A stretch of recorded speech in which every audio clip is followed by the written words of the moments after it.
Assalamu alaikum wa rahmatullahi wa barakatuh. Chers frères et sœurs, Alhamdulillahi Rabbil Alameen. Wallahumma salli wa sallam ala nabiyyina al-mab'outhi rahmatan lil alamin. Amma ba'd. Louange à Allah, le Seigneur des mondes. Et Allahumma salli wa sallam sur notre prophète envoyé comme miséricorde pour ce monde. Amma ba'd. Le sujet d'aujourd'hui est très important.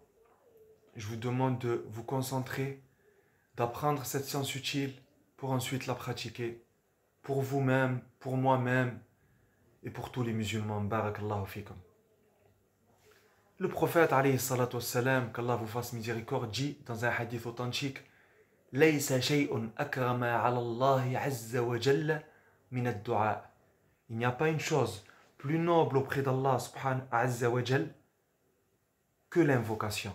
Il n'y a pas une chose plus noble auprès d'Allah azza wa jalla que l'invocation. Il n'y a pas une chose plus noble auprès d'Allah azza wa jalla que le dua. Subhanallah.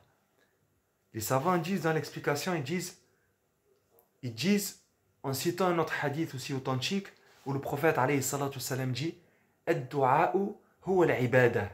Le dua, l'invocation, c'est l'adoration. Tellement l'invocation c'est important, c'est l'adoration. Ad-du'a'u huwa al-ibadah. Et Allah subhanahu wa ta'ala, il a ordonné ses serviteurs de faire dua. Il a donné même une énorme récompense, une énorme faveur, beaucoup de mérite au dua. La preuve en est dans ce hadith que je viens de citer. Ça veut dire il n'y a pas une chose, il n'y a pas une adoration qui est meilleure auprès d'Allah subhanahu wa ta'ala que le dua. Pourquoi? لأن الدعاء فيه إظهار العجز والخضوع والفقر إلى الله والاعتراف بقوة الله سبحانه والله يكرم عبده بالإجابة فيستجيب الدعاء من صاحبه. Les savants disent car dans le dua, le serviteur montre, reconnaît, prouve sa faiblesse, son humilité, sa soumission, sa pauvreté. Il reconnaît qu'il a besoin d'Allah subhanahu wa ta'ala et il reconnaît la puissance d'Allah subhanahu wa ta'ala. Ainsi, Allah subhanahu wa ta'ala va l'honorer en acceptant son dua et va lui donner ce qu'il a demandé. C'est pour ça qu'il convient au serviteur de beaucoup faire de dua. Car Allah subhanahu wa ta'ala ghaniyun karim. Parmi les noms d'Allah, Allah subhanahu wa ta'ala il est riche et généreux. Si l'être humain riche et généreux aime donner, il aime qu'on lui demande pour ensuite donner. Que dire d'Allah subhanahu wa ta'ala? Il nous a donné sans qu'on lui demande. Il nous a donné le soleil, la lune, la beauté, la santé. Il nous a donné des bienfaits qu'on n'a même pas demandé. Que dire si on lui demande? Donc ça, c'est l'importance du dua en général. Mais en particulier, aujourd'hui, on va parler de l'importance des duas pour les morts. L'importance de faire dua pour les morts. Car la chose la plus dure en islam, et qu'on néglige parfois, c'est de donner le droit à chacun. L'animal, il a un droit. L'être humain, il a un droit. Les parents, ils ont un droit. Le non-musulman, il a un droit. Même la fourmi, elle a un droit. Il y avait un compagnon, il donnait des miettes de pain. Il coupait le pain, il donnait des miettes aux fourmis. Il disait, c'est nos voisines et elles ont un droit. Allahu Akbar. Regardez, subhanallah. Donc de la fourmi à ta famille, à l'être humain, à l'animal. Tout le monde a un droit. Et le plus dur, c'est donner le droit à chacun, avec justice et miséricorde. Donc les morts musulmans, ils ont un droit envers toi. Et c'est très important de leur donner leurs droits, car souvent on le néglige. C'est quand qu'on leur donne leurs droits? Comment on leur donne leurs droits? On va apprendre ça ensemble. Premièrement, dès que le musulman il meurt, il a son droit. Car il y a Salat al-Janaz. Et Salat al-Janaz, c'est une prière. Parce qu'elle commence par un takbir, elle finit par un salam. Et le but de cette prière, c'est de faire dua à ce mort. De faire dua pour ce mort, qu'on soit le maximum, minimum 40 pour ce mort-là, et qu'on fasse des invocations pour lui. Il faudrait qu'on fasse cette prière comme on aimerait que les autres fassent la prière pour nous. Donc, il convient de faire bien cette prière de Janaz en connaissant les doigts prophétiques, en connaissant les doigts recommandés, et en prie sur lui avec concentration, miséricorde et amour. C'est bien de pleurer, tout le monde peut pleurer, mais le mieux, c'est de bien faire les doigts pour lui. Comme ça, il aura une récompense. Allah, il se peut avec le doigt d'un d'entre nous, ou comme il est venu dans le hadith, si on est 40 ou si on est 100, il y a beaucoup de mérite de salat al-janaza et Allah subhanahu wa ta'ala par notre cause il va lui pardonner. Car sachez, comme disent les ulama, il y a 10 choses qui empêchent qu'Allah subhanahu wa ta'ala châtie un musulman. Il y a 10 choses qu'Allah subhanahu wa ta'ala a fait pour que 10 obstacles au châtiment d'Allah subhanahu wa ta'ala. Il y a 10 empêchements qui préservent le musulman d'être châtié. Le premier type, il vient du pécheur, il vient de nous-mêmes. C'est quoi? C'est se repentir, demander pardon et faire des hasanat qui effacent les péchés. Deuxième type, il vient des autres musulmans. C'est le fait de faire dua pour le mort, le fait de lui offrir faire des actes, lui offrir la récompense, par exemple la sadaqa, entre autres. Troisièmement, l'intercession du musulman envers le musulman. Troisièmement, c'est des choses qui viennent d'Allah subhanahu wa ta'ala. Les épreuves qu'on a dans ce bas monde, les épreuves qu'on a dans la tombe, les épreuves qu'on a dans l'au-delà. Et quatrièmement, le pardon du plus miséricordieux. Donc je vais répéter ces 10. Ces 10 choses, elles préservent le musulman du châtiment d'Allah subhanahu wa ta'ala. Le repentir, la demande de pardon, la personne dit astaghfirullah, les hasanat, le dua des musulmans pour toi, les sadaqas des musulmans pour toi ou autres actes qui vont t'offrir, l'intercession des musulmans pour toi, l'intercession du prophète sallallahu alayhi wa sallam, des pieux, des anges, les épreuves de ce bas monde, les épreuves de la tombe, les épreuves du jour dernier, et en dernier, la miséricorde d'Allah subhanahu wa ta'ala et le pardon d'Allah subhanahu wa ta'ala. Par ces 10, Allah subhanahu wa ta'ala, il te pardonne tes péchés et il te fait miséricorde. Regardez la grandeur d'Allah subhanahu wa ta'ala. Et pourquoi j'ai cité ça? Parmi ces 10, il y a le dua des musulmans. Le dua des musulmans vivants pour le mort musulman, il commence quand? Dès la prière de janaza. Donc il faut bien la faire. Et comme tu fais pour les autres te feront. Si tu pries bien la janaza, tu es là, tu te soucies pour ton frère qui est mort, Allah subhanahu wa ta'ala, il fera que tes frères là, comme tu as été pour eux, ils seront là pour toi. Après la prière de janaza, il y a l'enterrement du mort. Et comme il est venu dans la sunna, le prophète alayhi salatu salam a dit Istaghfiru li akhikum wa salu lahu at-tathbit fa innahu al-ana yus'al. Demandez pardon pour votre frère et demandez qu'Allah l'affermisse, qu'Allah le stabilise, car il est questionné maintenant. Après l'enterrement, il y a 2 anges qui posent 3 questions aux morts musulmans. Il va lui dire, qui est ton Seigneur? Quelle est ta religion? Qui est ton prophète? Et parmi la sunna, comme j'ai cité le hadith, c'est qu'on reste, on lui fait dua, pas collectivement, individuellement. On dit Allahumma ighfir lahu wa thabbithu. Allahumma ighfir lahu wa thabbithu. Allahumma ighfir lahu wa thabbithu. Allahumma pardonne-lui, stabilise-le.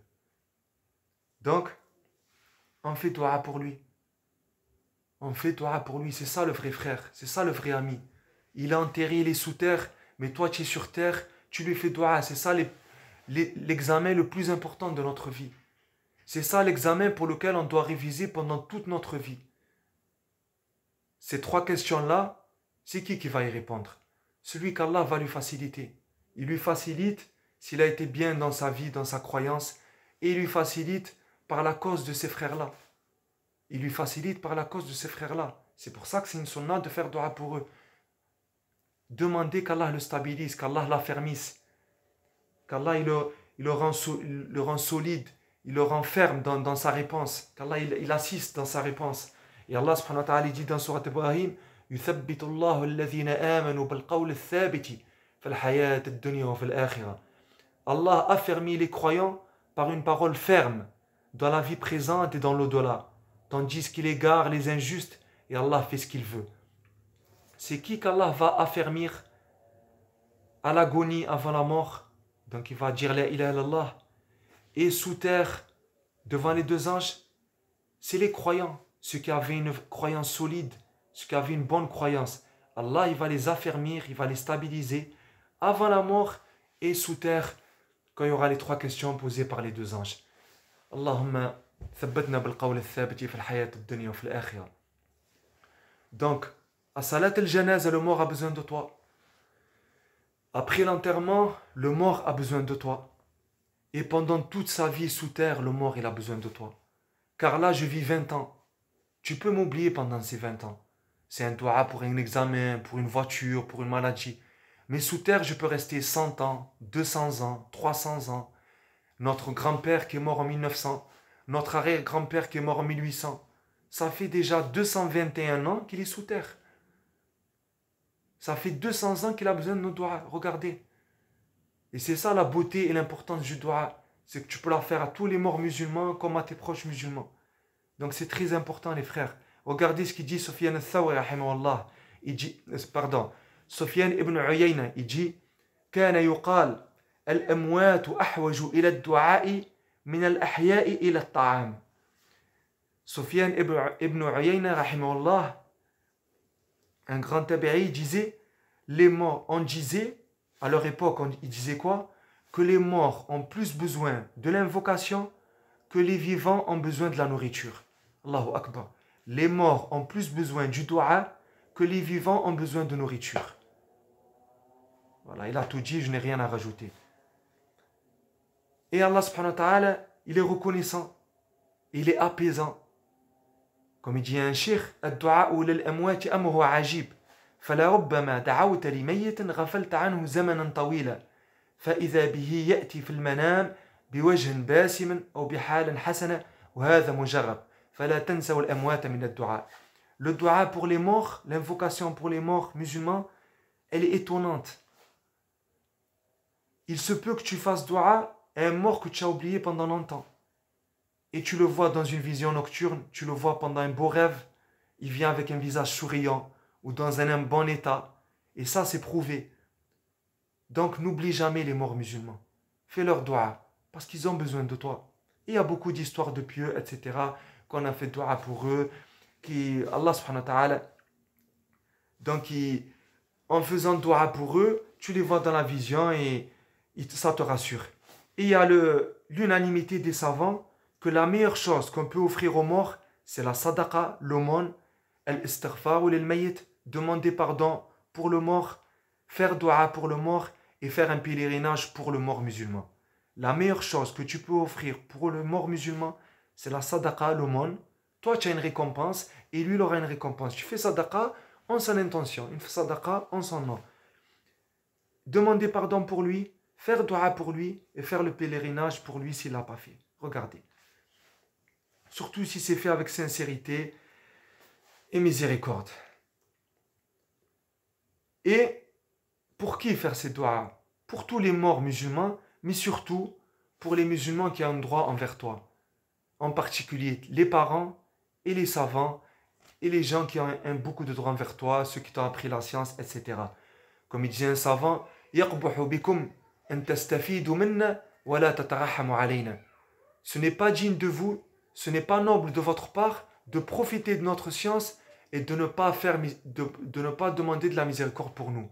C'est pour ça que parmi les politesses de la science, quand tu cites un savant mort, tu dis قال الشيخ رحمه الله قال رحمه الله قال رحمه الله. C'est les morts non musulmans, ils sont morts. Mais les morts musulmans, surtout les héritiers du prophète, sallallahu alayhi wa sallam, les savants, c'est des morts vivants. Comme il disait l'imam Nawawi rahimahullah, il y a les vivants vivants, il y a les vivants morts. Les vivants vivants, c'est les musulmans. Les vivants morts, c'est les non-musulmans. Il y a les morts morts, c'est les morts non-musulmans. Il y a les morts vivants, c'est les musulmans qui ont laissé beaucoup de hasanat, les musulmans en général. Donc, faire dua pour les savants, surtout, et aussi pour les parents. Le prophète, alayhi salatu wassalam, il dit dans le hadith authentique, quand le fils d'Adam meurt, son œuvre s'arrête, sauf dans 3 choses. Une aumône continue, une science dont les gens tirent profit, un enfant pieux qui invoque pour lui.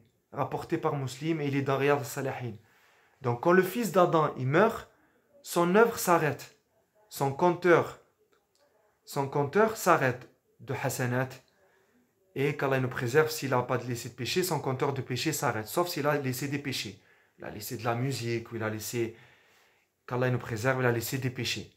Donc son œuvre s'arrête. Sauf dans 3 choses. Une aumône continue. Il a laissé un puits. Il a laissé une mosquée. Entre autres. Il a laissé des arbres. Deuxièmement, une science dont les gens tirent profit. Il a laissé une science utile.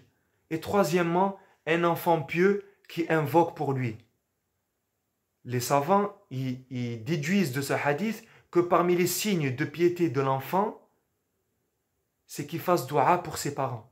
Parce que là, il dit un enfant pieux qui invoque pour lui. Waladan salihan yad'u lah. L'enfant pieux qui invoque pour lui. Donc, s'il ne fait pas de dua, c'est que c'est un manque de piété ou il n'est pas pieux du tout, qu'Allah nous préserve. Et regardez, chers frères et sœurs, un hadith encore plus explicite. Le prophète alayhi salatu wassalam dit Inna rajula la turfa'u darajatuhu fil jannah fayaqul anna hadha fayuqal bistighfari waladika lak. Le prophète alayhi salatu wassalam dit certes l'homme, bien sûr la femme elle rentre dans le hadith, certes l'homme à son degré qui est élevé au paradis. Il dit d'où j'ai cela, d'où cela? On lui dit par la demande de pardon de ton enfant envers toi. Ton enfant, il demandait pardon pour toi. Du coup, avec cette demande de pardon de l'enfant envers ses parents, leur degré au paradis est élevé, subhanallah. Les savants ils expliquent ce hadith, ils disent Ma rahmatullahi subhanahu wa ta'ala en ja'ala asbaban kathiran li raf'a ad-darajat wa ghufran adh-dhunub. Parmi la miséricorde d'Allah subhanahu wa ta'ala, parmi sa faveur et sa générosité, il a fait qu'il y a beaucoup de causes pour que ton degré soit élevé et que tes péchés soient pardonnés. Parmi ceux-là, il y a le fait de demander pardon, que l'enfant demande pardon pour ses parents. Cela va être la cause que leur degré soit élevé au paradis. Subhanallah. Lui, il est mort, il n'a rien fait, il faisait rien dans sa tombe, mais puisqu'il a laissé un enfant musulman qui lui faisait dua, qui faisait des actes, tout ce qu'ont fait ces enfants-là, ça lui a valu un pardon d'Allah subhanahu wa ta'ala et ça a élevé son degré. Car c'est lui qui, pendant sa vie, a bien éduqué ses enfants et par l'islam qu'il leur a laissé, qu'il leur a appris, ses enfants ensuite ont fait dua pour lui, ça a élevé ses degrés et ça a effacé ses péchés. Donc,